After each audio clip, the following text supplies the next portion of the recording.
आराध्य दैवत छत्रपती शिवाजी महाराज यांच्या जयंतीनिमित्तानं तरुण भारत गणेश मित्र मंडळ, रेनबो क्रिकेट क्लब यांच्या संयुक्त विद्यमानं इगतपुरी येथील शिवाजीनगर इथं भव्य नाईट अंडर आर्म क्रिकेट स्पर्धेचं आयोजन करण्यात आलं होतं। स्पर्धेचं उद्घाटन उपनगराध्यक्ष मंगेश शिरोळे यांच्या हस्ते श्रीफळ वाढवून करण्यात आलं, तर न्यूज 7 मराठीचे संचालक राजू देवळेकर यांच्या हस्ते छत्रपती शिवाजी महाराज, विश्वरत्न डॉक्टर बाबासाहेब आंबेडकर यांच्या प्रतिमांना पुष्पहार अर्पण करण्यात आले।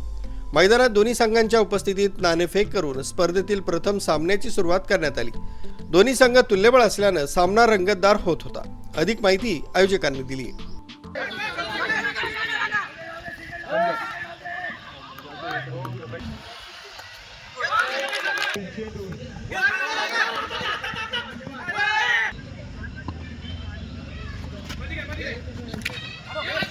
शिवाजी महाराज जयंतीनिमित्त सालाबारप्रमाणे याही वर्षी ओमकार चषक 2026 पर्व 4 आयोजन केलेले आहे व तसेच रॅम्बो क्रिकेट क्लब व छत्रपती शिवाजी महाराज नगर तरुण भारत गणेश मित्र मंडळ यांनी हे आयोजन केलेले आहे व तसेच सर्वांनी जी आम्हाला देणगी दिली आहे त्यांचा आम्ही सर्वांचा आभार मानतो। सुमित बोधक, न्यूज 7 मराठी, इगतपुरी।